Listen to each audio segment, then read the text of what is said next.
Après avoir été coupés de nos réunions de famille pendant 10 ans, ils sont finalement arrivés dans ma nouvelle maison dès qu'ils sont entrés, leurs visages sont devenus pâles. Ce que j'ai dit ensuite, ma vengeance soigneusement planifiée les a laissés sans voix, mais le véritable rebondissement est survenu lorsque j'ai révélé le secret qui a brisé l'image qu'ils avaient de moi et tout ce qu'ils pensaient savoir de notre passé. Et Reddit, c'est une histoire de trahison, la force de s'élever seul et le moment où la boucle est bouclée. Il y a 10 ans, j'étais assis sur le porche de la maison de mon enfance, regardant mes parents et mes frères et sœurs rire intérieurement alors que je n'étais même pas invité au dîner de retrouvailles. Je n'avais rien fait de mal, pas de crime, pas de trahison, pas de drame. Je ne correspondais tout simplement pas à leur version du succès.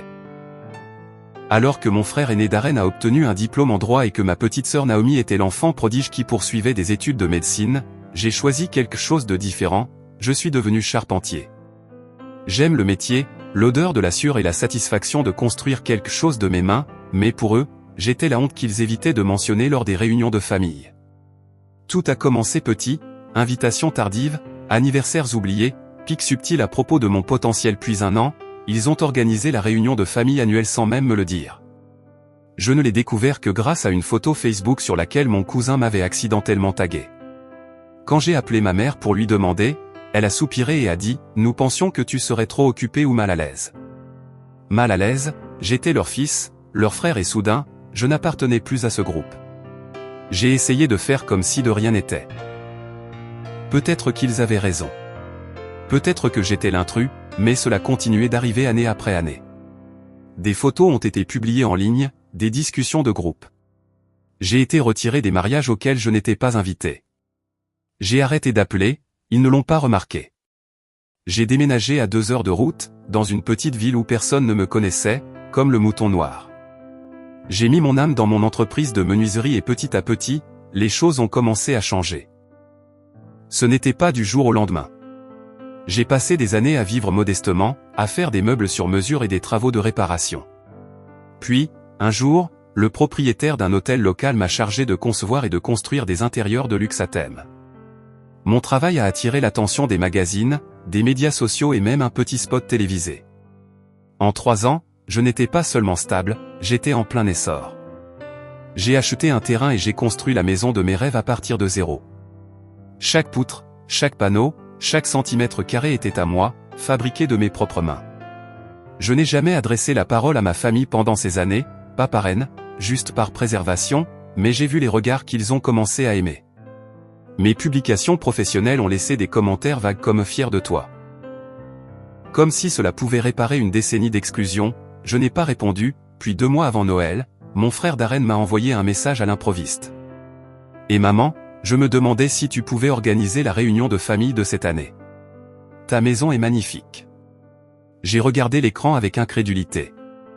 Après 10 ans de silence, après qu'il m'ait coupé la parole comme un membre malade, il voulait utiliser ma maison comme toile de fond pour leur retrouvaille. Aucune excuse, aucune reconnaissance du passé, juste une demande informelle comme si de rien n'était. Je n'ai pas répondu.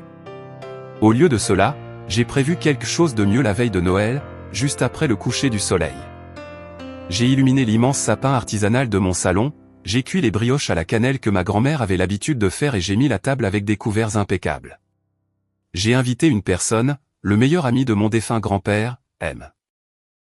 Hampton, il était le seul à me traiter comme un membre de la famille, alors que personne d'autre ne le faisait. Nous nous sommes assis, avons mangé et partagé des histoires des décennies passées.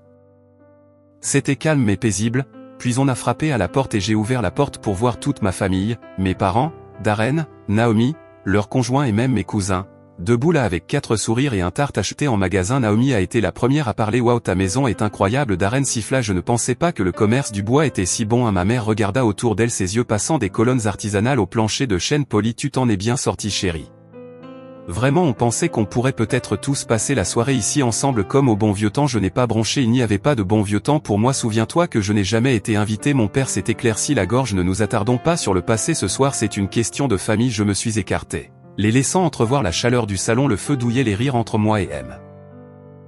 Hampton résonnant de l'intérieur. Puis je l'ai dit doucement mais clairement: « Tu ne resteras pas. » Ma mère cligna des yeux. « Pourquoi m'as-tu coupé pendant une décennie? Pas un appel, pas une visite. Tu m'as tourné le dos quand j'avais le plus besoin de toi. Maintenant tu vois ce que j'ai construit et soudain je suis à nouveau utile. » Non, ce Soir n'est pas pour les gens qui se présentent quand ça les arrange, c'est pour les gens qui ne sont jamais partis, leurs visages sont devenus pâles. Darren a essayé de parler mais aucun mot n'est sorti. Naomi détourna le regard visiblement mal à l'aise. Mon père hocha simplement la tête avec raideur, presque de honte. J'ai continué. Tu ne m'as pas perdu à cause de ma carrière, tu m'as perdu parce que tu m'as fait sentir que je n'étais jamais assez et maintenant c'est trop tard. J'ai fermé la porte non pas avec colère mais avec la paix intérieure. Hampton a levé son verre à la famille choisie. J'ai souri et levé le mien à la construction de quelque chose qui dure. Le silence après avoir fermé la porte n'était pas le genre qui vous hante, c'était le genre qui vous libère. Pour la première fois depuis des années, j'avais l'impression d'avoir enfin dit tout ce qui était enfoui en moi.